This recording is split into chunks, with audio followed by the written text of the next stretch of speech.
Assalamualaikum warahmatullahi wabarakatuh. Bismillah, alhamdulillah, wassalatu wassalamu ala rasulillah wa ala alihi wa sahbihi wa man wala. Subhanaka la ilma lana illa ma 'allamtana innaka antal alimul hakim. Wala haula wala quwwata illa billahil aliyyil azim. Allahumma aftah lana hikmatak wanshur alaina rahmatak min khazaini rahmatika ya arhamar rahimin. Alhamdulillah, puji syukur kita panjatkan selalu kehadirat Allah Subhanahu wa ta'ala. Di sore hari ini Allah masih memberikan nikmatnya, dan sore ini kita akan melanjutkan kajian rutin dari kitab Nasaihul Ibad, maqalah kelima dari bab 3. Betul ya, maqalah kelima ya. Wal maqalatul khamisatu, maqalah yang kelima, an Aliin radhiyallahu anhu, dari Ali radhiyallahu anhu. Inna min na'imid dunya yakfikal islamu ni'matan.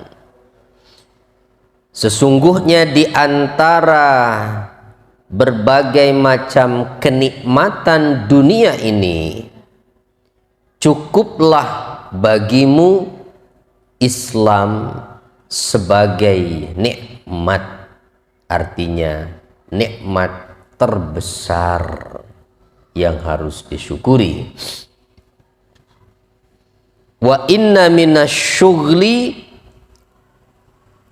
dan sesungguhnya di antara kesibukan, yakfika ta'atu syughlan, maka cukuplah bagimu ketaatan kepada Allah sebagai kesibukanmu.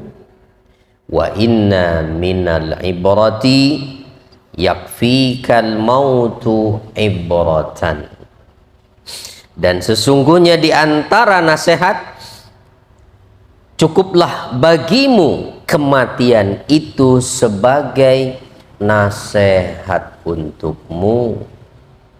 Yakni berarti dengan kata lain bahwa Islam adalah nikmat Allah yang paling besar bagi seorang hamba. Kenapa? Ikhrajuhu lahu minal adami ilal wujud, wa ikhrajuhu min zulumatil kufri ila nuril Islam. Manusia yang diberikan nikmat Islam, maka Allah telah memberinya kenikmatan dari tiada menjadi ada, menjadi manusia yang Allah ciptakan, dan Allah keluarkan dia dari kegelapan kekufuran pada cahaya Islam. Jadi dua nikmat bagi manusia yang Allah berikan dia hidayah Islam, ya. Kasarnya begini maknanya tuh, seandainya kita tidak diberikan nikmat yang lain di dunia ini, hanya Islam saja sebagai agama yang kita yakini, maka cukuplah Islam itu sebagai nikmat yang harus disyukuri. Walaupun nikmat kekayaan misalnya tidak kita rasakan, nikmat kesenangan dunia tidak kita rasakan, bahkan nikmat kesehatan umpama tidak juga kita rasakan, selama dalam hati kita ada keyakinan Islam sebagai agama yang diridhoi oleh Allah Subhanahu wa taala, syukurilah. Itulah nikmat terbesar dan itulah yang akan membawa kita ke surga. Tanpa Islam tidak akan ada hak kita untuk memasuki surga. Ya. Jadi jangan merasa paling menderita ketika hidup susah, ya, uang nggak ada, sakit-sakitan, misalnya begitu, lengkap banget itu, ya, banyak hutang,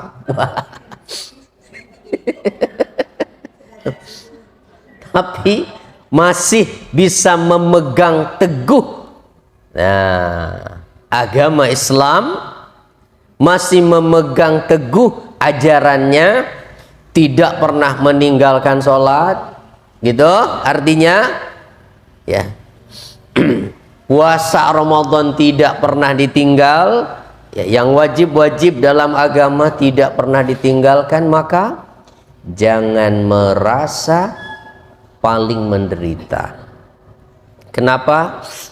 Keislaman itu adalah nikmat terbesar yang harus disyukuri, karena betapa banyak orang yang diberikan nikmat dunia, diberikan harta, diberi kesehatan, ya, diberikan harta melimpah, anak keturunan banyak, tetapi tidak diberikan nikmat Islam.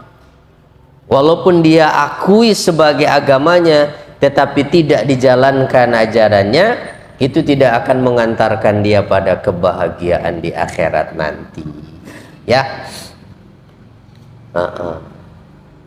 Kenapa? Ya karena kehidupan yang sesungguhnya itu adalah kehidupan di akhirat, ya. Buat apa kaya raya di dunia, bisa merasakan segala kesenangan dunia ini, kalau nanti di kehidupan yang kedua kita sengsara karena harus tinggal di neraka, ya, nggak ada gunanya. Tapi kebalikannya, walaupun di dunia kita menderita, misalnya begitu, walaupun di dunia ini menderita, tetapi tetap taat pada aturan agama, ya, memegang teguh keislaman itu, maka nanti di akhirat ada harapan besar kita mendapatkan nikmat kehidupan yang bahagia untuk selamanya di surga. Tidak usah khawatir menderita di dunia, mah tidak ada yang abadi penderitaannya. Ya, betul? Hah? Betul enggak? Tidak usah khawatir. Itu dikasih masalah di dunia, mah tidak ada masalah yang abadi. Tidak ada masalah yang abadi. Puncak penderitaan dunia itu adalah apa? Puncak penderitaan dunia itu apa? Ya kematian. Setelah meninggal dunia, maka dia tidak akan merasakan lagi penderitaan dunia ini.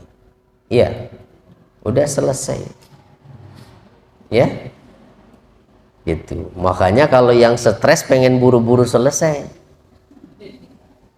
daripada menderita terus di dunia gitu. Dah, saya duluan aja gitu. Ya cuma kan berdosa kalau begitu mah, ya. Berdosa kalau dengan sengaja mengakhiri hidup mah.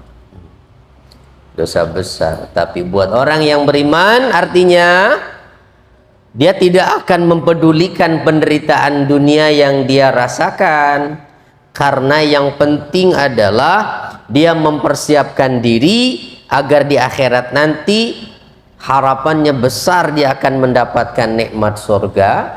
karena untuk meraihnya tidak perlu modal harta, asal ada kemauan, semangat untuk melaksanakan ketaatan ibadah kepada Allah Subhanahu wa taala, ya. Insyaallah. Tuh. Dan pernah saya sampaikan sebelumnya kan, ada satu hadis Nabi yang memberikan gambaran bahwa nanti di akhirat itu didatangkan di hadapan Allah orang yang paling nikmat hidupnya di dunia. Orang yang paling nikmat hidupnya di dunia, katakan misalnya nih orang tidak pernah susah. Dari sejak lahir sampai dia dikubur nggak pernah merasa susah.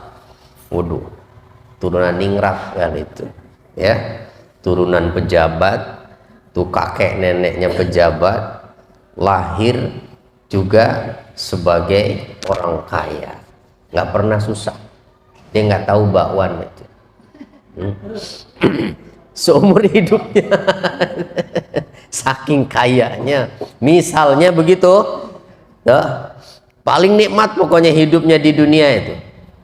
Tapi orang ini termasuk ahli neraka, ya, karena tidak menjalankan Islam dengan benar. Maka Allah masukkan orang itu ke neraka sebentar, lalu dikeluarkan lagi, terus ditanya, hei anak Adam, apakah sebelum ini engkau pernah merasakan senang? Apakah sebelum ini engkau pernah merasakan nikmat? Jawabnya apa? Tidak ya Allah, saya nggak pernah merasakan senang. Tuh, padahal puluhan tahun dia hidup di dunia nggak pernah susah. Begitu sebentar saja masuk neraka, lupa kalau dia itu pernah senang di dunia. Gitu. Nah, sebaliknya ada orang yang kedua, itu Nabi menyebutnya sebagai manusia paling susah hidupnya di dunia, manusia paling menderita hidupnya di dunia. Itu dari lahir sampai meninggal dunia nggak pernah senang, fakirnya permanen di dunia. Fakirnya permanen. Ya, dari mulai lahir itu nggak pernah merasakan senang itu orang. Tetapi kata Nabi, orang ini termasuk penghuni sorga. Karena biar bagaimanapun dalam kondisi yang seperti itu dia menjaga tuh keislamannya ini. Tetap dia nggak pernah tinggalin sholat, dia nggak pernah tinggalkan puasa Ramadan, gitu. Maka apa yang terjadi? Orang itu dimasukkan ke surga oleh Allah sebentar, lalu dikeluarkan lagi, ditanya oleh Allah, hai anak Adam, apakah sebelum ini engkau pernah merasa susah? Apakah engkau pernah menderita? Jawabannya sama seperti orang kaya tadi, tidak pernah ya Allah, saya nggak pernah menderita sebelum ini. Padahal seumur hidup di dunia susah hidupnya, sebentar saja masuk surga udah lupa kalau dia itu pernah susah, gitu Bu ya. Jadi santai aja, itu berarti ya, dengan penderitaan dunia mah yang penting jaga nih keislaman kita. Itu nggak akan pernah ingat kalau kita pernah susah, kalau udah masuk surga mah nanti lupa udah ya. Itu baru sebentar padahal di surganya, apalagi kalau lama ya. Makanya tujuan kita yang menjadi target kita itu adalah surga. Dan jangan sampai lupa itu. Makanya Nabi mengingatkan kan kepada seorang sahabat bahwa jadilah engkau di dunia ini kun fid dunya ka'annaka gharibun aw abiru sabilin. Jadilah engkau di dunia ini seperti orang asing atau seperti orang yang melewati jalan. Orang asing itu gimana? Orang asing itu artinya orang yang berada bukan di tempat tinggalnya, jauh dari sanak familinya, jauh dari rumahnya. Kalau ibu berada nih misalnya jauh dari sini, jauh ke tetangga, jauh ke keluarga, jauh ke rumah, di lingkungan yang ibu bahasanya juga nggak ngerti. Di mana? Di Amerika sana atau di Hong Kong sana ibu, ya nggak ngerti. Mau minta tolong siapa? Nggak ada yang bisa diajak ngomong. Tuh. Kalau misalnya ibu ditempatkan di tempat seperti itu, tinggalnya di hotel, mewah hotelnya, cuma kita nggak bisa ngomong, bahasanya juga nggak ngerti. Betah nggak ibu? Hah? Kira-kira tinggal di sana betah nggak? Pengennya apa? Pengen apa? Pengen buru-buru pulang, ya.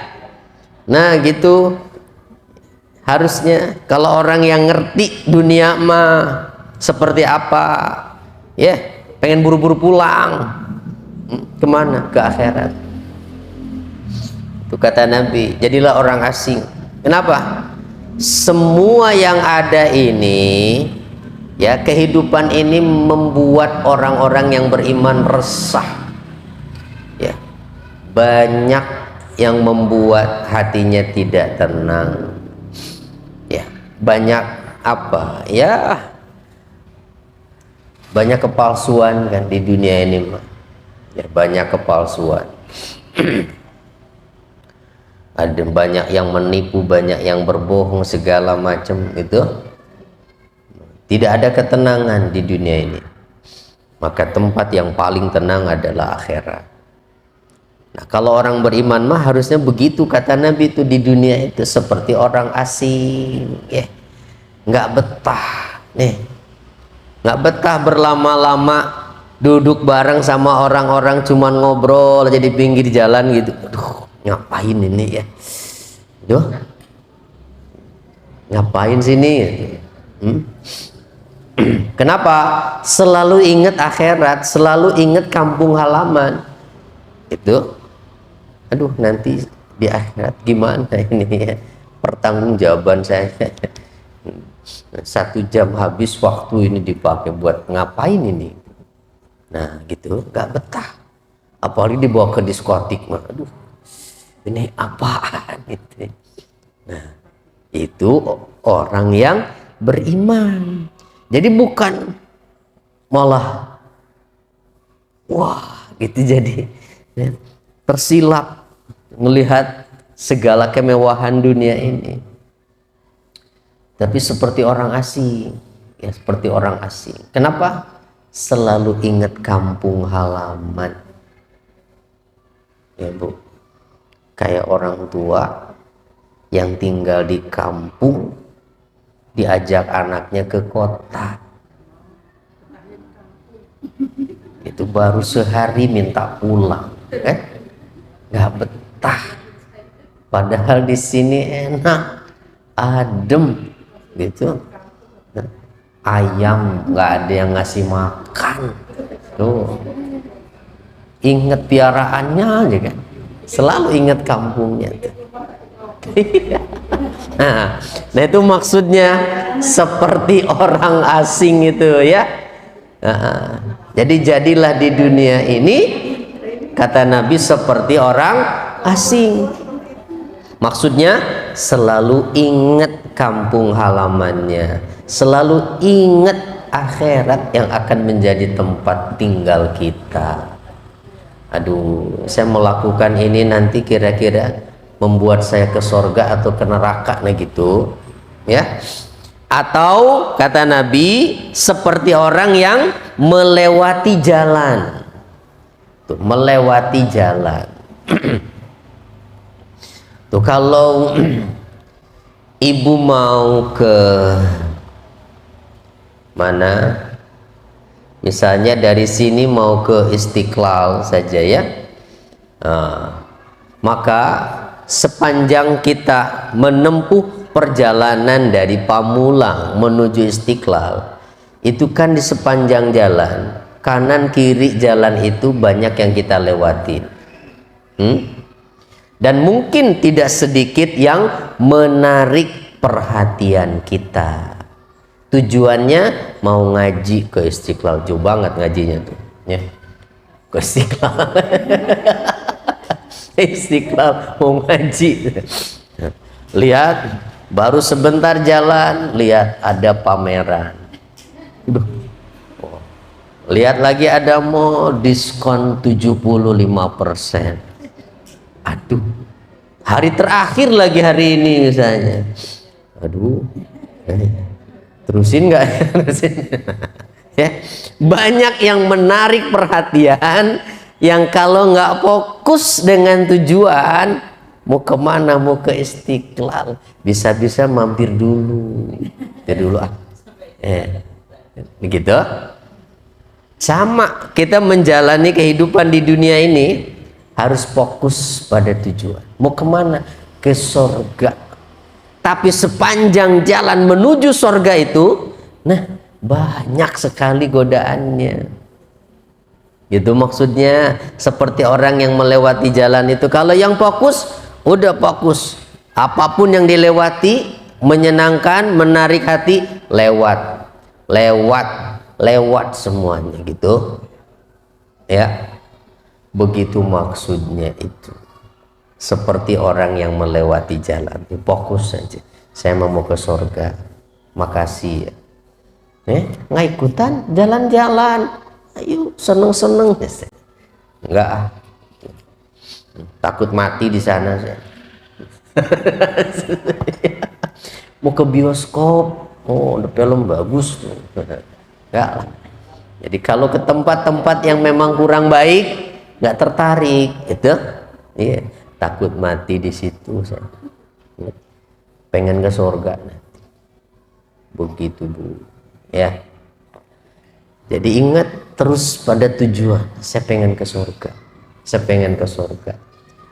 Ditawarin nih Bu, misalnya dikasih itu sekoper, asal ibu mau bohong aja nih, tanda tangan begitu. Kan kalau nggak ingat mah kan pada tujuan, udahlah sekali ini aja, begitu mikirnya, sekali ini aja. Nah, tapi kalau yang ingat tujuan, waduh ini pasti nggak akan ke surga kan begini, tuh, lewat. Nah begitu maknanya. Ya, jadi Islam tuh ya itu maknanya, bukan hanya sekedar sholat, puasa ya, tetapi menjadikan hati kita, diri kita tunduk pada aturan Allah itu di dalam hidup ini. Nah itu nikmat terbesar itu Islam ya. Nah, kita kan sudah berikrar raditu billahi rabba wa bil islami dina, aku ridho Allah sebagai Tuhan, Islam sebagai agama. Itu yang pertama ya. Lalu yang kedua apa tadi?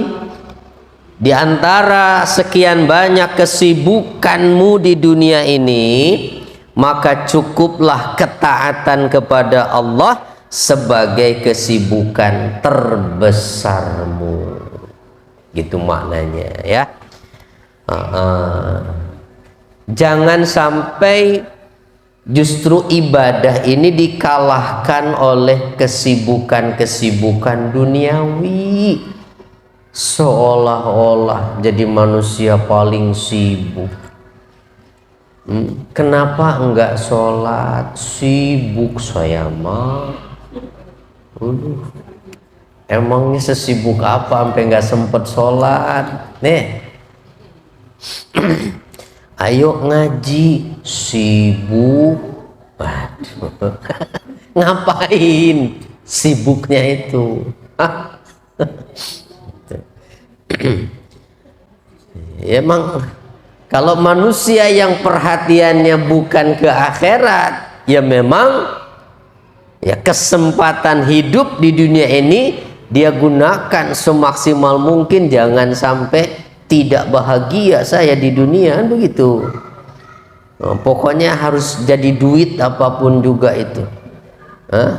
Setiap detik, setiap menitnya harus bisa menghasilkan uang.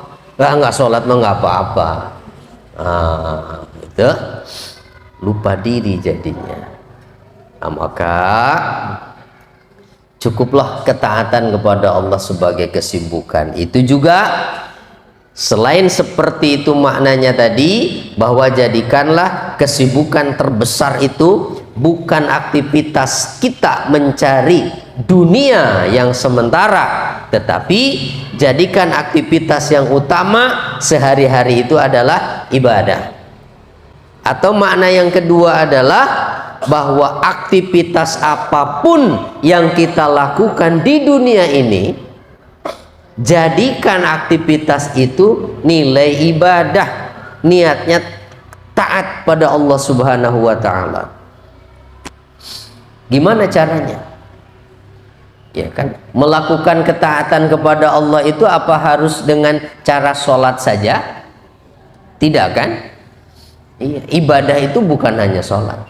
Nah, kalau Imam Al-Ghazali membimbing kita tuh di dalam Bidayatul Hidayah itu begini, Bu. Ya, kalau bisa, bukan kalau bisa, seharusnya seorang mukmin tuh bisa menghargai waktu. Jangan sampai ada waktu terbuang sia-sia. Maka Imam Ghazali itu mengajarkan pada kita, di antara selak-selak waktu sholat, ini kan kita kalau orang Islam hanya memanfaatkan jeda antara sholat dengan sholat, toh?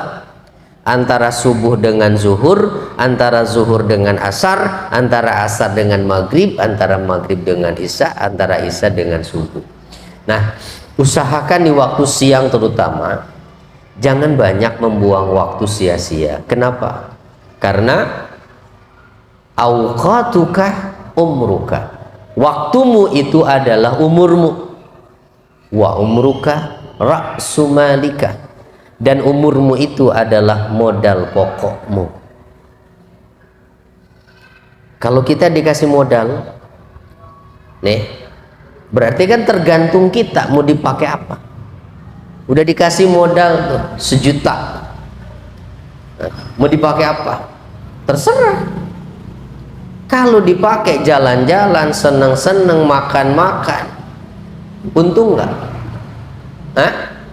Untung nggak? Yang nggak ada untungnya, habis. 1 juta mah paling sehari juga beres. Ya, apalagi ngajak temen-temennya beli bakso. Ya, sekali ngajak temennya 100.000, 200.000, habis. Dia nggak dapat untung apa-apa. Itu ini tergantung. Yang menggunakan modal itu kita. Apa modalnya itu? Umur. Dan umur itu adalah waktu. Dan setiap orang dikasih waktu setiap hari sama, 24 jam. Tidak ada yang kurang, tidak ada yang lebih. 24 jam jatahnya.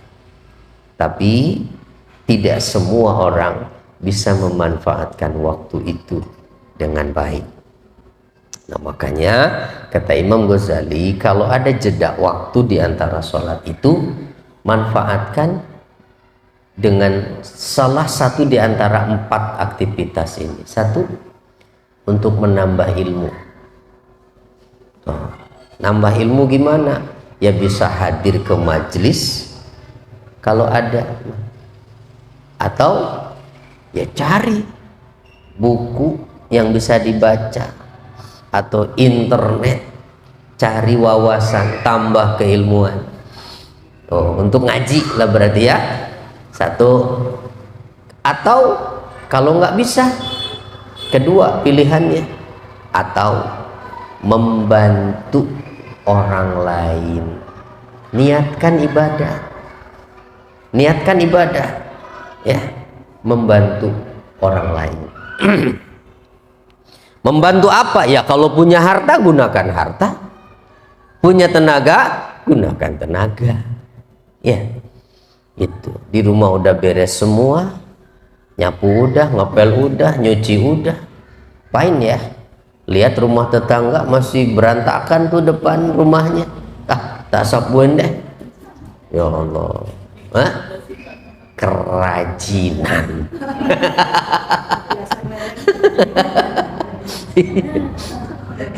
Kalau ada yang begitu kita bilang kan kerajinan itu orangnya. Ya iya, kalau rumahnya udah beres mah nggak apa-apa ya. Tapi kalau rumah sendiri berantakan, dia malah ngeberesin rumah orang mah ya ada maunya, itu mah berarti gitu ya. Atau nah termasuk yang membantu orang lain itu ya, kalau buat ibu-ibu mah kan ya membantu menyediakan ya kebutuhan segala macam orang rumah gitu. Yang itu yang nggak ada habisnya, ya nggak ada selesainya. Nah, jadi niatkan ibadah ya Bu ya, nyiapin air buat minum, nyiapin masakan, nyiapin makan, nyiapin bekal anak ke sekolah yang masih punya anak sekolah. Udah anaknya beres sekolah, cucunya juga mesti diurusin lagi. Terus saja ya, belum cucian, belum ngepel. Ya Allah, kalau nggak diniatkan ibadah, pasti capek, ya Bu. Pasti capek, pasti ngeluh.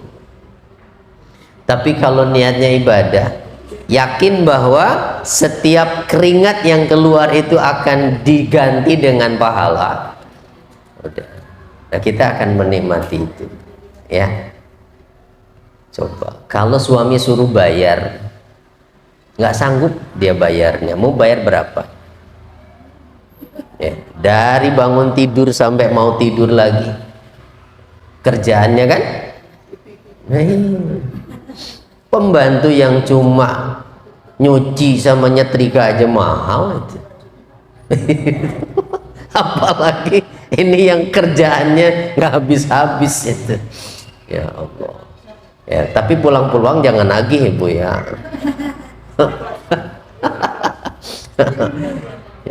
Niatkan ibadah, insya Allah diganti dengan surga itu, ya. Diganti dengan surga. Atau nah, jadi tadi kan baru berapa pilihannya? Satu, tambah ilmu. Kedua, membantu orang lain. Atau ketiga, baca Quran. Jadi kalau ada waktu senggang, tidak, ambil Quran, baca. Atau yang keempatnya, bekerja, mencari penghidupan. Karena kita hidup di dunia masih butuh harta, butuh uang kan? Perlu dicari apa digali itu di tanah? Dicari. Dicari itu, dan carinya jangan ke rumah orang. Wah, minta dapat itu mah mencari uang dengan menghinakan diri ya. menjual kehormatan, jangan ya. Iya. Yang bisa jualan gitu, apa yang bisa dijual gitu ya. Iya, jualan apa aja ada kok yang beli kan. Coba kalau lihat yang bapak-bapak yang jualan ulekan yang dari batu itu, coba. Kalau mau dipikir-pikir mah itu sehari ada yang beli apa enggak juga belum tentu. Kok mau aja dia bawa-bawa itu. Iya, padahal berat kan itu.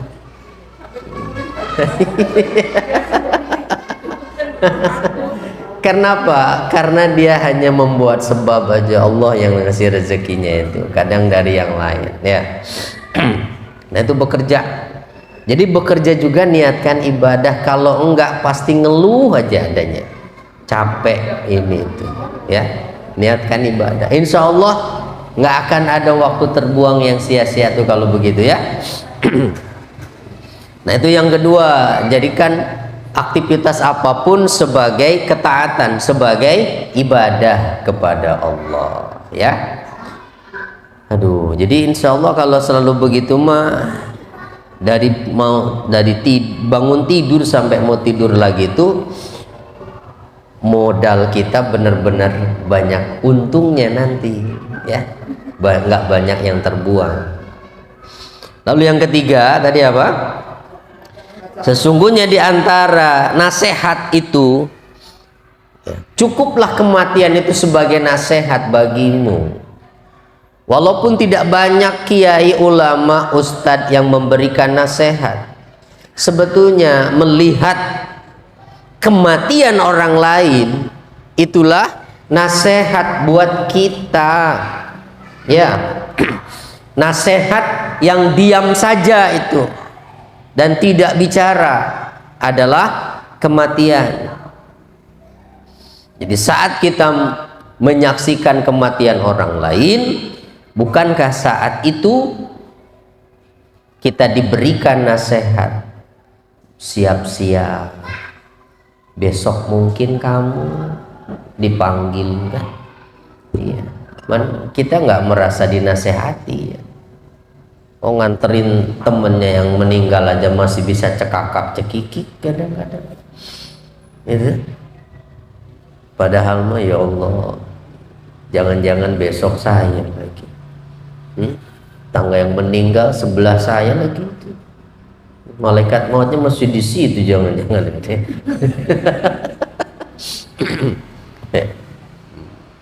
Jadi kalau selalu ingat, nah berarti tujuannya apa?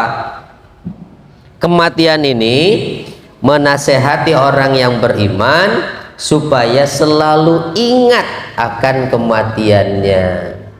Orang yang selalu ingat bahwa dia akan mati satu saat, maka pasti akan hati-hati. Gitu.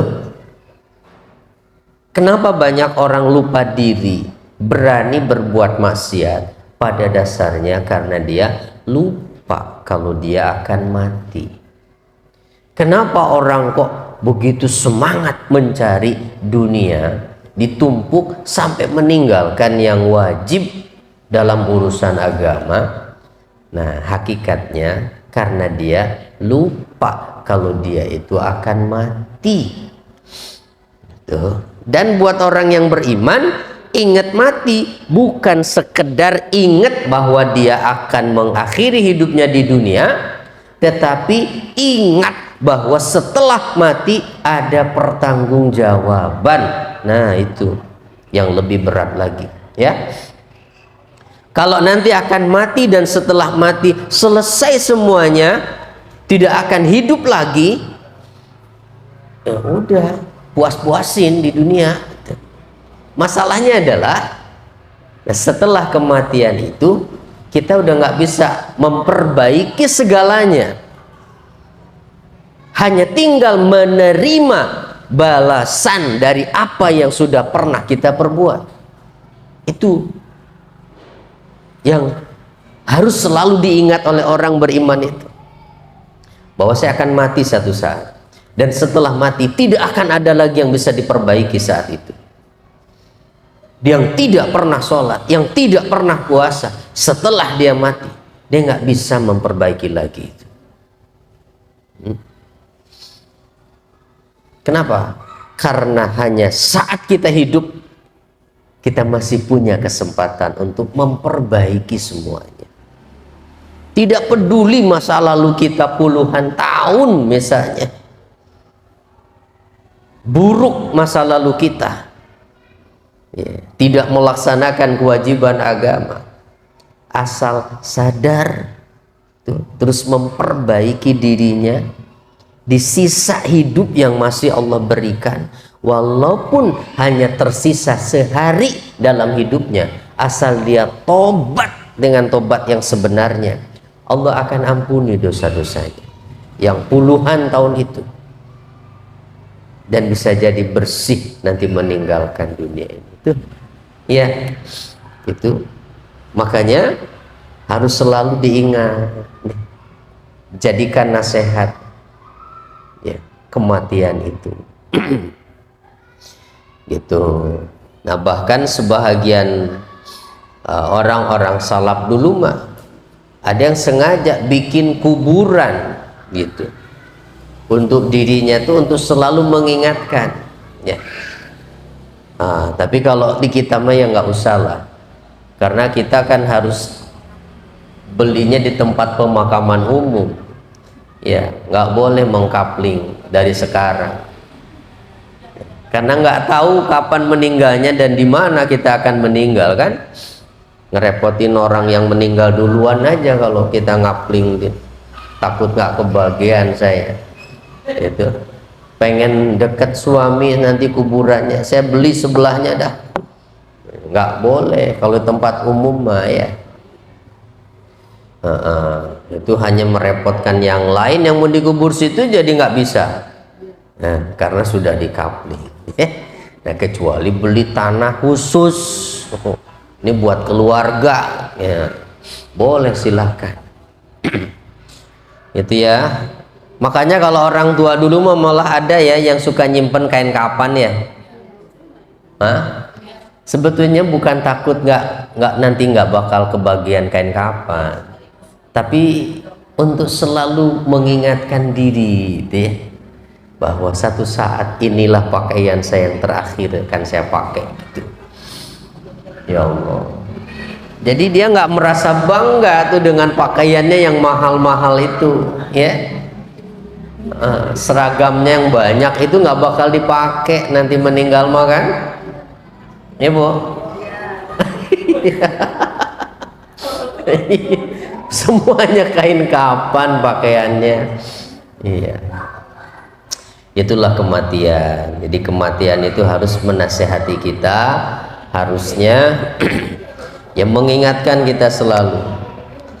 Bahkan orang yang mau sholat, kalau mau khusyuk itu salah satu di antara kuncinya adalah saat mau takbiratul ihram, berpikirlah bahwa mungkin ini adalah sholat terakhir saya.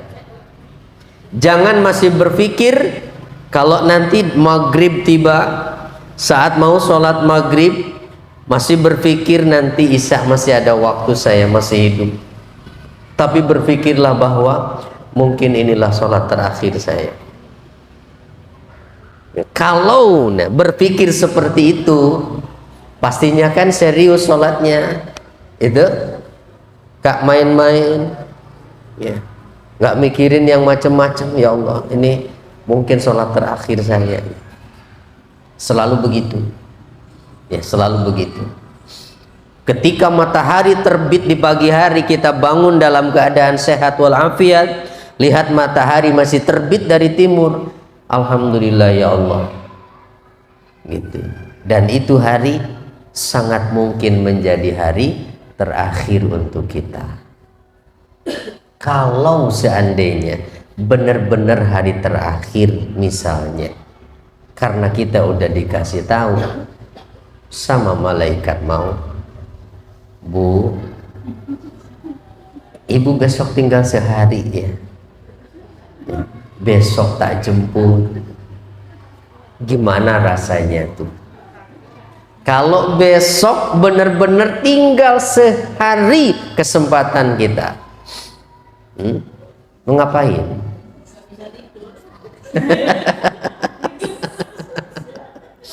Yang kerja juga langsung izin masuk kerja kayaknya. Udah, saya izin. Tinggal sehari. Ya, mau ngapain? Mau minta maaf, saya banyak salah sama teman-teman, kan gitu mungkin mikirnya. Ya, kalaupun dia banyak harta, pasti dia bagi-bagi itu. Saya sedekain aja, saya tinggal sehari ini nih. Tuh. Nah, banyak keliling minta maaf tuh.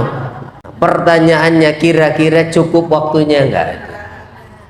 Nggak cukup, cuman sehari itu.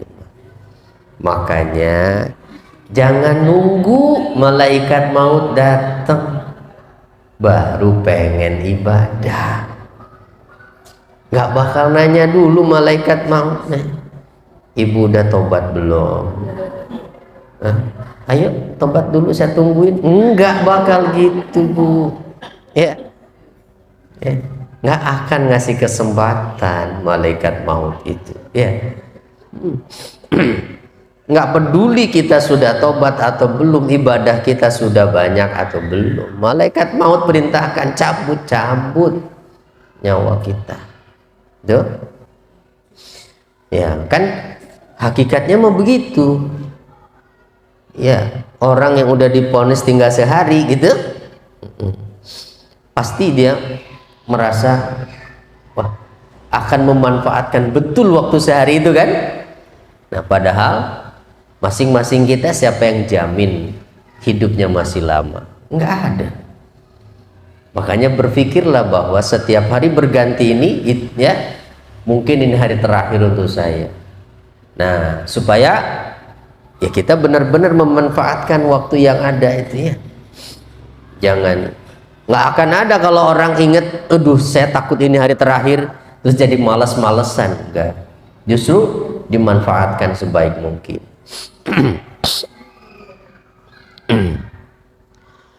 Ya, tuh makanya Rasulullah nggak pernah berpikir apa ya, bahwa masih akan hidup sampai besok. Makanya Nabi itu pernah satu ketika sholat asar, begitu selesai salam, nggak zikir dulu, langsung buru-buru pulang tuh ke rumah. Sahabat juga heran, ada apa nih Rasulullah, kok tumbenan selesai sholat langsung buru-buru pulang. Nggak lama balik lagi, ketika ditanya apa, karena Rasulullah teringat masih ada harta ya, perhiasan yang belum disedekahkan, takut kesimpan gitu, terus keburu meninggal, nggak sempet dikasih orang. Sampai segitunya kita mah harta numpuk juga di rumah ya, nggak kepikiran gitu.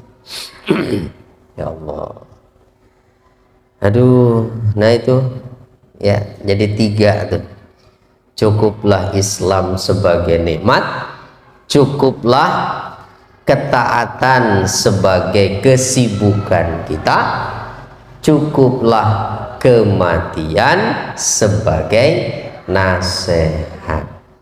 Ya, nasihat yang nggak pernah bicara tuh kematian itu ya. Nah, kalau nasihat yang bisa bicara, Quran. Jadi kalau kita baca Quran, Quran sedang bicara sama kita. Allah berbicara pada kita itu. Nah, itu adalah nasihat yang bicara. Tapi kalau nasihat yang diam saja, itu kematian. Ya, ujug-ujug penuh aja parakan tuh. TPU, ya Allah, udah penuh lagi.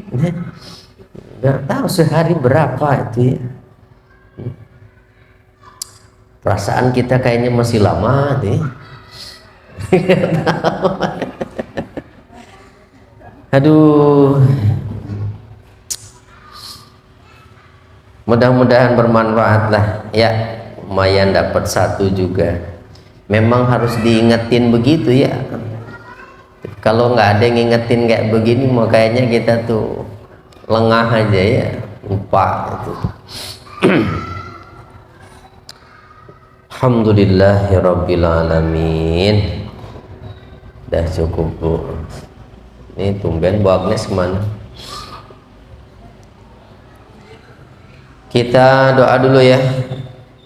Bismillahirrahmanirrahim. Allahumma salli wa sallim wa barik ala habibika wa khalilika wa safiyyika Muhammad wa ala alihi wa sahbihi ajma'in. Alhamdulillahi rabbil alamin. Hamdan yuwafi ni'amahu wa yukafi'u mazidah. Ya Rabbana lakal hamdu kama yanbaghi li jalali wajhik wa azimi sultanik. Allahumma anfa'na bima 'allamtana wa 'allimna ma yanfa'una wa zidna ilma. Rabbana atina fid dunya hasanah wa fil akhirati hasanah wa qina adzabannar. Walhamdulillahi rabbil alamin. Subhanakallahumma wa bihamdika asyhadu an la ilaha illa anta astaghfiruka wa atubu ilaik. Assalamualaikum warahmatullahi wabarakatuh.